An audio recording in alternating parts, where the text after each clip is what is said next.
হরির নামে হলো রে ভাই আমাদের বব পারের তরি, বব পারের তরি। আর মধুমাকা কৃষ্ণ নামে হলো রে ভাই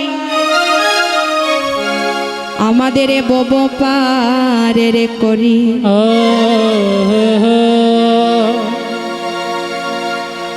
হরি নাম কৃষ্ণ নাম, হরির নাম ছাড়া কৃষ্ণ নাম ছাড়া আমরা ভব নদীটা পার হতে পারবো না গো। ভব নদী পার হতে হলে এই অমূল্য ধনটুকু আমাদেরকে জপ করতে হবে।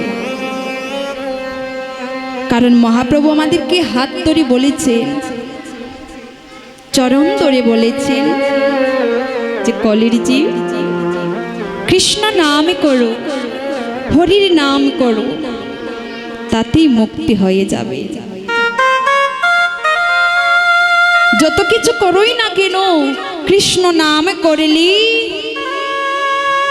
তোমার দেহের মধ্যে যত পাপ আছে সব কিছু চলে যাবে। একবার কৃষ্ণ নামে যত পাপ হরে, জীবের কি সাধ্য আছে তত পাপ করে। আপনি যতই পাপ করবেন শত শত পাপ একবার কৃষ্ণ নামে নিলে সব বিনষ্ট হয়ে যায়। নিতাই গৌর হরি হরি বল। কিন্তু সেই নামটুকু আমরা নিতে জানি না, কেমন করে নিব? হ্যাঁ, সারা জীবন শুধু বিষয় বাসনায় মুক্ত হয়ে আছি, শুধু আমার আমার করেই যাচ্ছি। সংসার আমার, বিষয় বাসনায় আমার। কিন্তু বাবা গো, একটা বার চিন্তা করে দেখেন, এই যে সংসার আমার, বিষয় বাসনা আমার, একবারে কি নিজেকে প্রশ্ন করেছেন?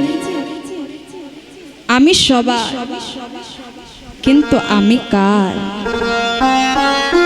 আমি যে নিজেকে সবার মনে করছি, কিন্তু না, আমরা কেহ কারো নই। ববে এসেছি একা, দুদিন পর আমরা চলে যাব একা। মধ্যেখানে শুধু পথের অভিনয়টুকু পড়ে থাকে।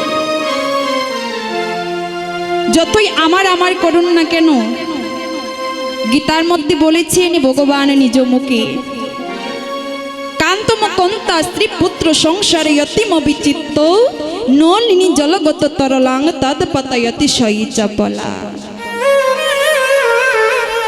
ওরে জি, এই সংসারে তোমার নয়, এই সন্তানে তোমার নয়, এই বিষয় বাসনা তোমার নয়, তোমার কখনোই ছিল না। আমি তোমাকে দিয়েছি, ভগবান আমাদেরকে দিয়েছে বাবা। ভগবানে চেয়েছেন তাই আমাদেরকে দিয়েছেন। আরে যেদিন গোবিন্দের ইচ্ছে হবে আমাদের কাছ থেকে সবই কিছু কেড়ে নেবেনি। তাই তাই তো বলি, সময় থাকতে কৃষ্ণ ভজন করো। তুলবে যদি চানা মাখন সকালে সকালে তোল, অসময়ে ভজনেতি গঠায় গণ্ডগোল।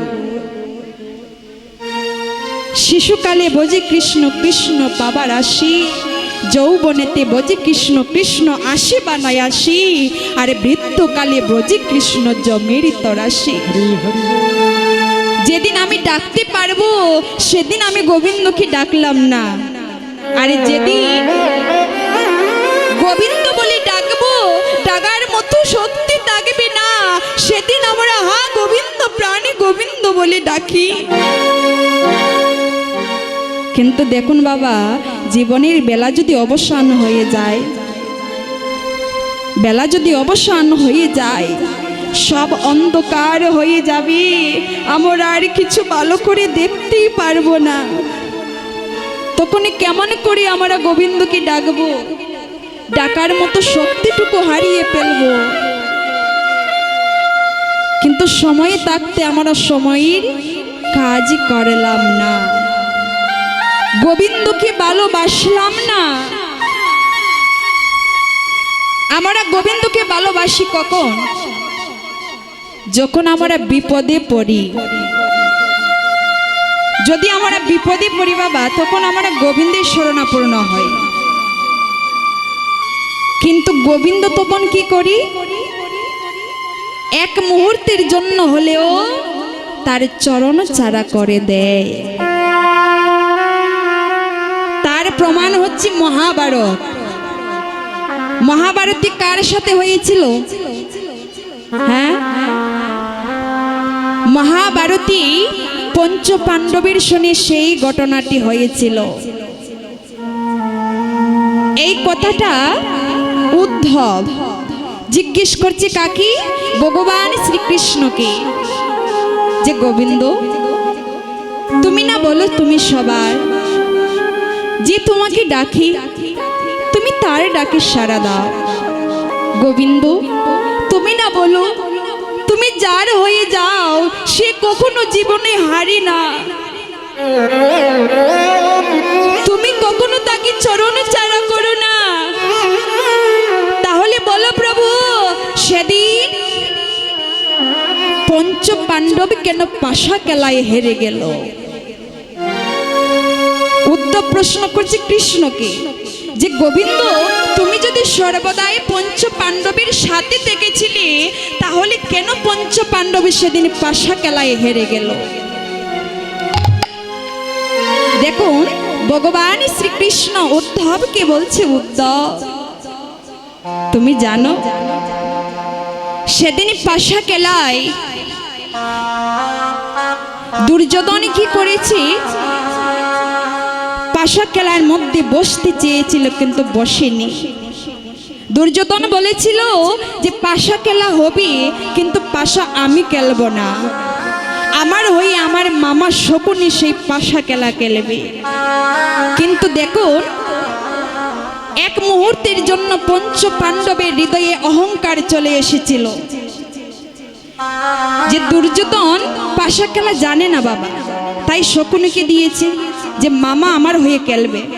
কিন্তু যুধিষ্ঠির মনে মনে ভাবছে কি, যে আমি পাশা খেলায় অনেক ভালো, সেটা তো দুর্যোধন জানে না, তো আজ পাশা আমি খেলবো। কিন্তু দেখো আজ দুর্যোধনে বলেছে আমার হয়ে মামা খেলবে, যদি সেদিন যুধিষ্ঠির বলতো যে আমার হয়ে আমার ভগবান শ্রীকৃষ্ণ পাশা খেলবেন, তাই গৌর হরি হরিবল হরিবল, সেদিন কিন্তু পাশা খেলায় হারত না।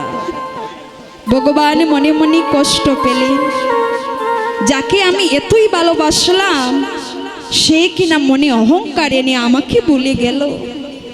সেদিন পাশা খেলায় হেরে গেল যুধিষ্ঠির। উদ্ধব বলছি দয়াময়, শুধু তাই নয় গো, তাহলে বলো না দ্রৌপদীর কেন বস্ত্র হরণ হয়েছিল? দ্রৌপদী না তোমার সখী, তোমাকে না সখা বলি ডাকি, তাহলে কেন সেদিন দ্রৌপদীর বস্ত্র হরণ হলো? তুমি পারতে না দ্রৌপদীকে বস্ত্র জুগিয়ে দিতে? মন দিয়ে শ্রবণ করবেন গো বাবা। বলছে গোবিন্দ দ্রৌপদী তোমাকে এত ভালোবাসে, তুমিও দ্রৌপদীকে অনেক ভালোবাসো। সেদিন কুরুক্ষেত্রে দ্রৌপদীর বস্ত্র হরণ হয়েছে। হস্তিনাপুরে রাজসভায় দ্রৌপদীর বস্ত্র হরণ হয়ে গেল, আর তুমি ভগবান শ্রীকৃষ্ণ হয়ে তুমি আটকাতে পারলে না। ভগবান বলছে উদ্ধব তুমি কথাটা খারাপ বলনি, কথাটা বলেছ ঠিকই যে দ্রৌপদী আমাকে অনেক ভালোবাসে, কিন্তু জানো সেদিনও দ্রৌপদী আমাকে ভুলে গিয়েছিল।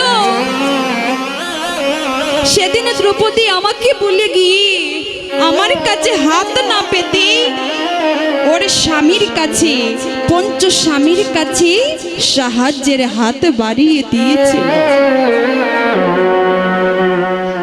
কি করেছি, পঞ্চ পাণ্ডব তো আর রক্ষা করতে পারবে না।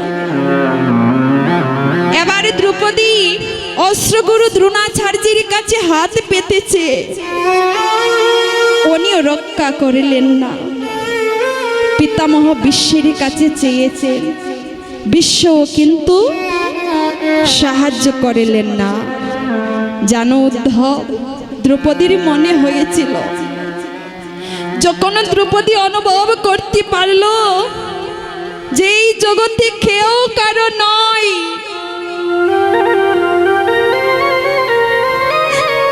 যদি কেউ কারো হতো তাহলে হস্তিনাপুরে এমনই ভাবে আমার মান সম্মান যেত না। দ্রৌপদী নয়নে জলে ভাসছে আর গোবিন্দের কথা স্মরণ হয়েছে। একটি বাহু তুলে ডাকছে, গোবিন্দ আমায় কৃপা করো। আমি মনে মনে ভেবেছিলাম যে আমার পঞ্চ স্বামী পঞ্চ পাণ্ডব এত বলশালী, তারা আমাকে উদ্ধার করবে, তারা এই বিপদে আমাকে সাহায্য করবে। কিন্তু দেখো গোবিন্দ, আমি যে বলে জেনেছিলাম এই জগতে তুমি ছাড়া আর কেহ নেই। সেদিন গোবিন্দ বস্ত্র দিয়েছিল কখন, যখন দ্রৌপদীর মনে হয়েছিল গোবিন্দের কথা। দেখুন বাবা, যত কিছুর পরেও গোবিন্দকে স্মরণ করেছে, কিন্তু গোবিন্দ ছুটে চলে এসেছে, এসে বলছে দ্রৌপদী তুমি আত্মসমর্পণ করো, আমার চরণে আত্মসমর্পণ করো। তোমার এখনো মানের গৌরব, কুলের গৌরব রয়ে গিয়েছে। তুমি এক হাত দিয়ে বস্ত্র ধরছো, আরেকটি হাত দিয়ে হা গোবিন্দ বলে ডাকছো। সব কিছু আমার চরণে দাও, আর দুটো বাহু তুলি হা গোবিন্দ, প্রাণে গোবিন্দ বলে ডাকো। গোবিন্দ হে হে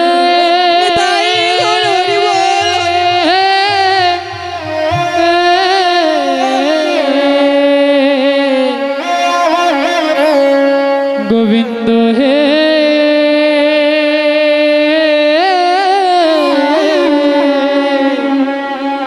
হে কেন গোবিন্দ হে। গোবিন্দ তুমি এসেছো, আমি যে তোমাকে ভুলে গিয়েছিলাম। তবে গোবিন্দ তুমি যখন আমার কাছে এসেছো, যাবার আগে একটি কথা দাও, এই জন্মে নয় জন্মে জন্মে যেন তোমার চরণে ছাড়াই আমি না হই। একেবারে যেন কৃষ্ণ বলি কাঁদতে পারি, একেবারে যেন নয়নে জলে বাসতে পারি। ওরে কৃষ্ণ রে,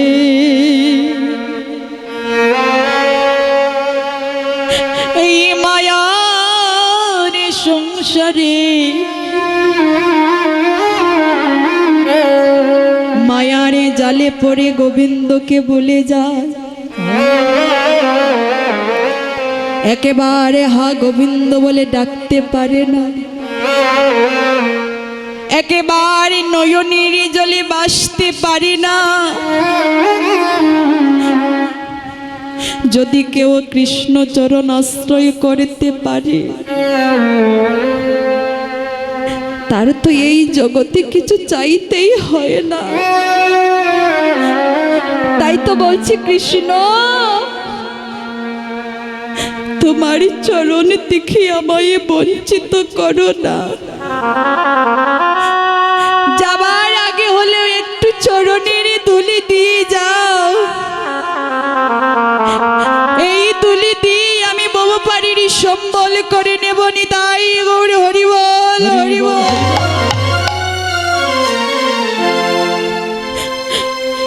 ওরে কৃষ্ণ রে,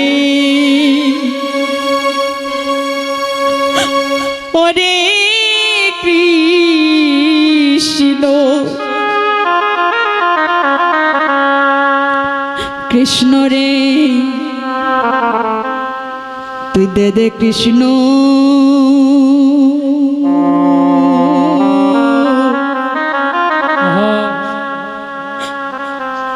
দে আমায় চরণ,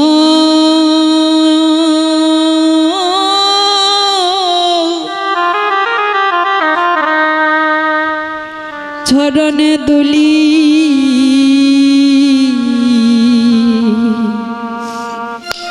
ওরে দে দে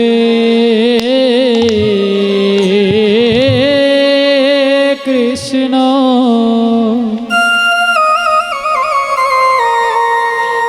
কৃষ্ণ চরণ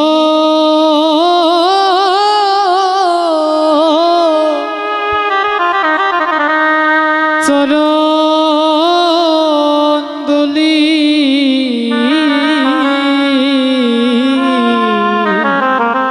তুই দে দে কৃষ্ণ, ও কৃষ্ণ চরণ শরণ দুলি, কৃষ্ণ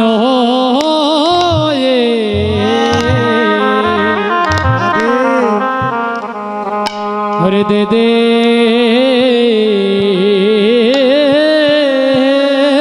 কৃষ্ণ, ও তোর চরণ দুলি,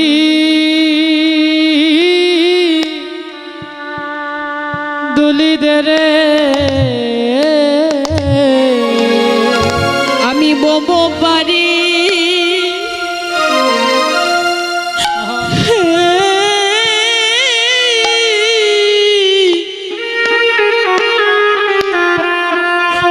আমি ববো পারি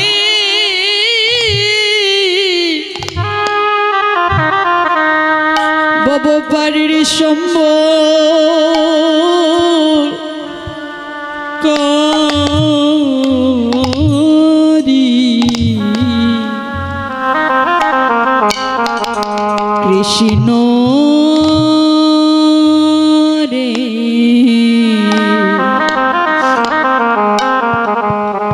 কৃষ্ণ দে দে আমায়,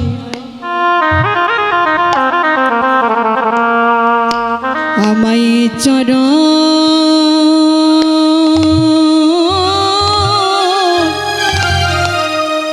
চরণ দুলি, ওই আমি বাবা পারে নিতাই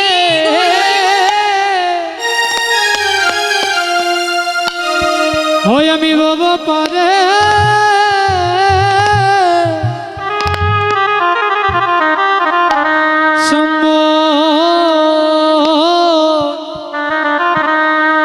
সম্বল করি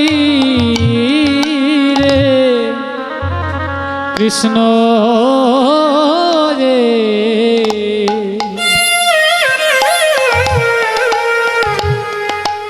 কৃষ্ণ দে দে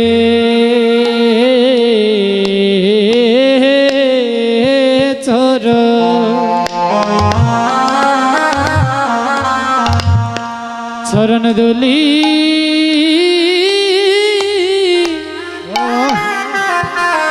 দুলি দে রে, আমার শেষেরই দিনে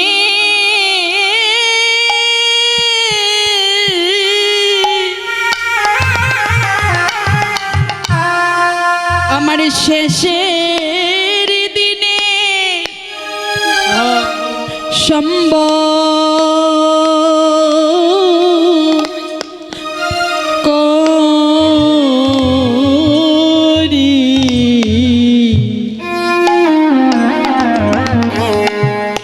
কৃষ্ণ পেতে আবার আমায় চরণ দুলি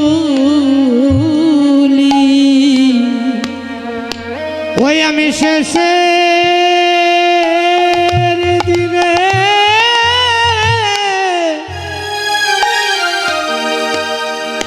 সম্বল করি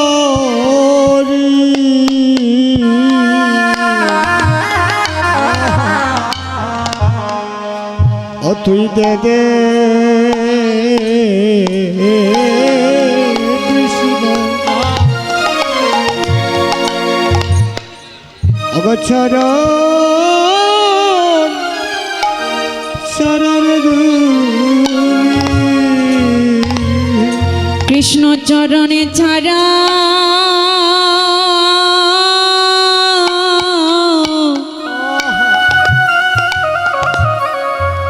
আমায় করিস না রে। ও কৃষ্ণ চরণ চরা আমায় করো না গো। ও কৃষ্ণ আমার চরণ চরা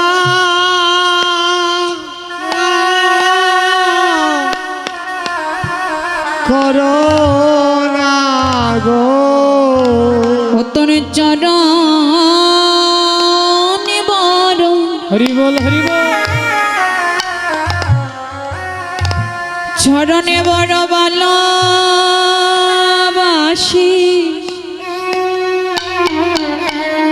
কৃষ্ণ চরণে ছাড়া আমায় করিস না রে। ওই তোর চরণ বড়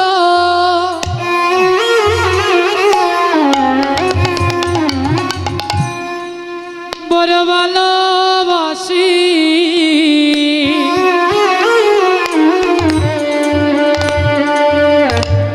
কৃষ্ণ চরণ চরা করিস না গো। বলিয়ে জন্মে নয় প্রতি জন্মে জন্মে চরণে ছাড়াই আমায় করিস না রে। ওই রে এ জন্মে না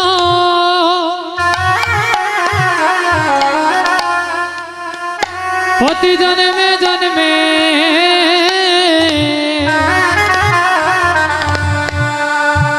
চরণে চরাই করিস না রে। ওরে এ জন্মে নয়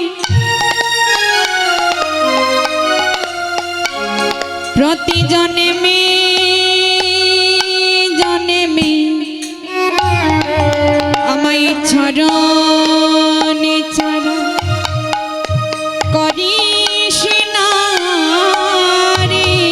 এ জন্মে না জন্মে জন্মে চরণ চরাই করিস না রে। বলিয়ে জন্মে নয় প্রতি জন্মে জন্মে চরণ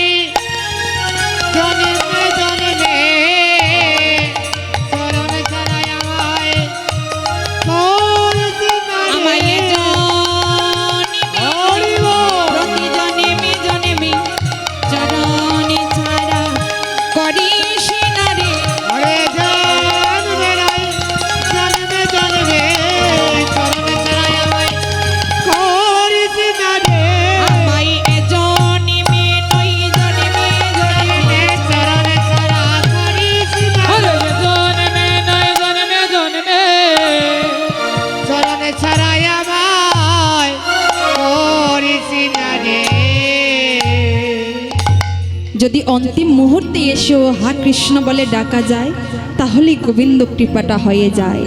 তার প্রমাণ হচ্ছে গীতার মধ্যে ভগবান শ্রীকৃষ্ণ গীতার মধ্যে বলেছেন অষ্টম অধ্যায়ের ষষ্ঠ শ্লোকে যে কি জং জং বেপে তেজন্তি কলে ভরম তমে তমে বইতি কন্তীয় সদা তদ ভাবিত।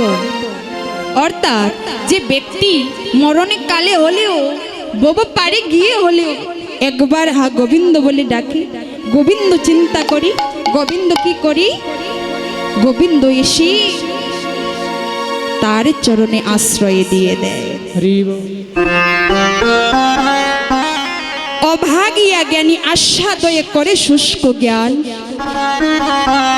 কৃষ্ণ প্রেমান মিত্র প্রাণ করে ভাগ্যবান। এই জগতে ভাগ্যবান কারা গো? হ্যাঁ, চৈতন্য চরিত্রামিত্রে 259 নম্বর শ্লোকে আছে অভাগিয়া জ্ঞানী আস্বাদয়ে করে শুষ্ক জ্ঞান, আর কৃষ্ণ প্রেমাম মিত্র পান করি ভাগ্যবান। যারা অভাগী ব্যক্তি হয়, দুষ্ট ব্যক্তি হয়, তারা সর্বদাই শুষ্ক জ্ঞান আস্বাদন করে থাকে, কুকথা আস্বাদন করে থাকে। আর যারা গোবিন্দের ভক্ত হয় তারা সর্বদাই কৃষ্ণ প্রেমে পান করি, কৃষ্ণ প্রেমামৃত পান করি। রামানন্দ রায় বললে সেই তো হচ্ছে এই জগতের ভাগ্যবান। কারণ এই জগতে যারা কৃষ্ণ প্রেম আস্বাদনে করতে পারি তারাই তো এই জগতের ভাগ্যবান হয়ে যায়। হরি হরি তাই বল, হরি বল। হরি। তাই বলছি সবে কিছু পরিত্যাগ করো, সবে কিছু পরিত্যাগ করি গোবিন্দের চরণে শরণ নাও। সর্বধর্ম পরিত্যানং মামেকং শরণাং ব্রজ অহং তং সর্ব পাপৈপ্য মুক্কামিমাশুচ। যে সবে কিছু আমার চরণে পরিত্যাগ করো, আমারই চরণে শরণ নাও, আমি তোমার সহায় হয়ে যাব। তো আমরা মায়ের কাদা কাঁদবো না, সবাই মিলিত হয়ে কৃষ্ণ বলে কাঁদবো, কৃষ্ণ বলে ডাকবো। কারণ এই জগতে যেজন হা গৌর বলে ডাকি, কৃষ্ণ বলে ডাকি, গৌর হরি কি করি অন্তিম সময় এসে তাকে ভব নদীটা পারে করে দেয়। কারণ আমরা হা কৃষ্ণ বলে কাঁদতে জানি না। ও বাবা, মায়ের কাদাটা সবাই কাঁদতে জানি, সংসারে অশান্তি হলে আমরা কাঁদতে জানি। যদি সংসারে অশান্তি হয়, স্বামী কষ্ট দেয়, মা বাবা কষ্ট দেয়, তখন আমরা গোবিন্দের মন্দিরে ছুটে চলে যাই। গোবিন্দকে বলি গোবিন্দ আমি কষ্ট পেয়েছি, এটা কি আমার প্রতিদানই ছিল?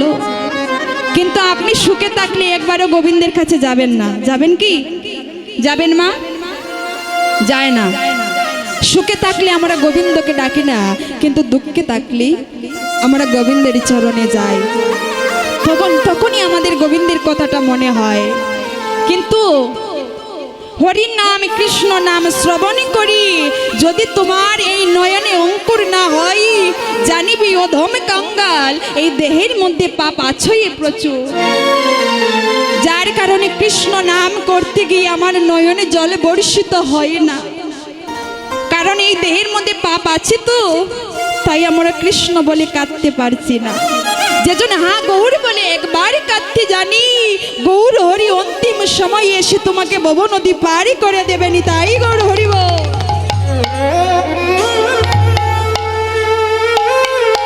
তাই তো বলছি তুমি গৌর বলে কাঁদো, হা গৌর বলে ডাকো। তাই একবার যদি গৌর বলে ডাকতে পারি, গৌর বলে কাঁদতে পারি, গৌর কৃপাটা হয়েই যাবে।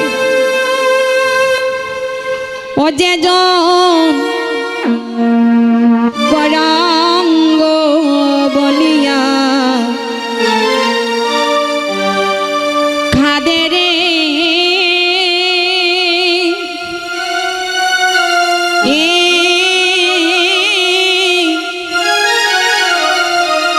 গৌরাঙ্গ বলিয়া কাদে। ও যে ধন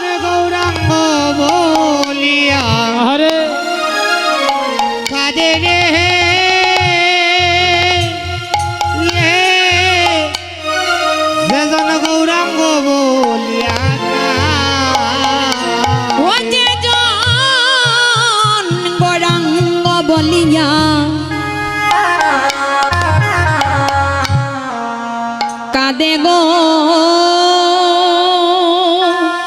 ও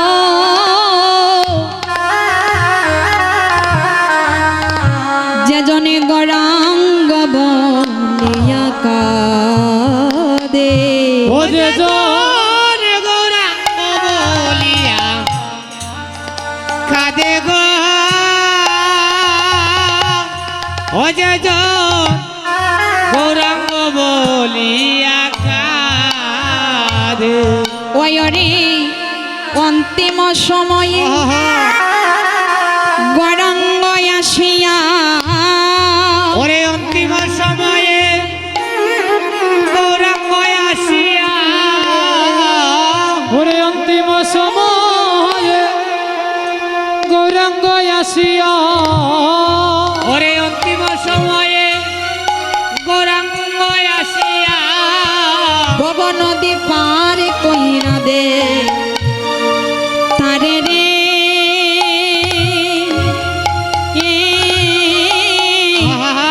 গৌরাঙ্গ বলিয়া কাঁদে ও তারে ভব নদী পার করে তারে রে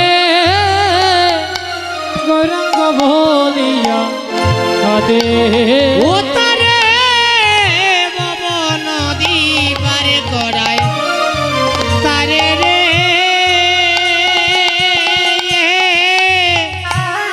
গৌরাঙ্গ বলিয়া কাঁদে। যে জনে গৌরাঙ্গ বলে কাঁদি অন্তিম সময়